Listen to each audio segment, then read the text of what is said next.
Hello and welcome to DailyTUT video. In this video, we will see how to use the iCloud folder sharing feature that Apple have introduced in their iOS 13.4 release last week. Right now, this feature is available in all the iPhones and iPads that is currently running the iOS 13 version. So go to your Files app, and there you can see, by default, you will land on the iPhone storage page. So tap on the browse at the bottom right corner and then navigate to the iCloud Drive. So these are the folders that I have in my iCloud Drive storage.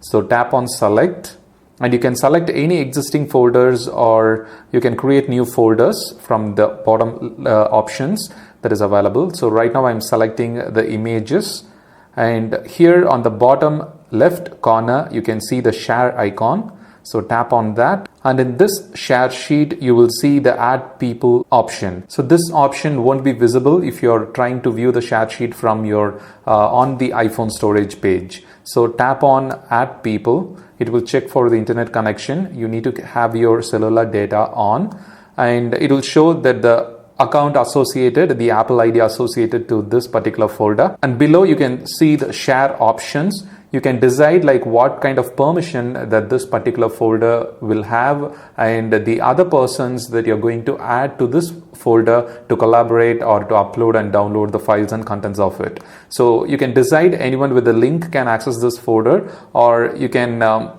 set a permission simply to the similar to the Google Drive or Dropbox. You can set the permission to whether they can make any changes, they can upload any file or edit the file or not, and they can just view only. So you can decide everything here, and then I'm going to select only people I'm inviting, add people, then go to the messages, and here you need to type the username. Tap on send. That's it. Right now you have enabled the permission to that particular person. This particular folder will start to show that people icon, where this folder alone is getting shared right now and these folders are not.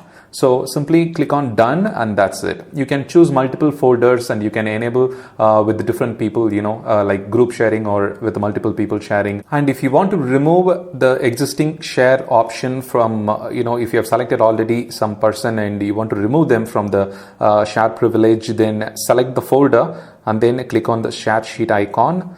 Then go to show people. Instead of add people, you will see the show people.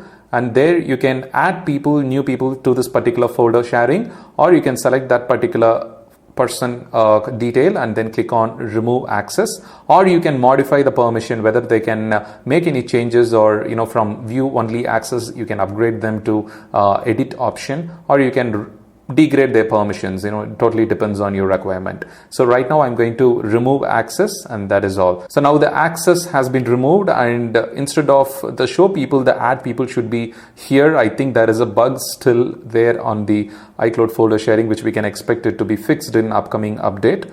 So here you can see right now it is showing add people. So you can click on add people and you can add new members, or you can send the invite through any other media service or email service. So this is how the iCloud folder sharing works within your Files app, within your iPhone or iPad, and it is pretty easy to use. And the best part is right now you'll be able to use the iCloud Drive storage if you have plenty of storage, and you can keep everything within the Apple ecosystem. You can share it within your device, or you can share it with fellow users who have the same Apple devices, and you don't need to rely on third-party services like Google Drive or Dropbox and concerned about the privacy risks that you would take. So your company documents and everything will be safe as long as your iCloud Drive ID and password is safe. So I hope you have found this video useful. If you find it useful, don't forget to share it with your friends at Twitter and Facebook. Thanks for watching. Have a wonderful day.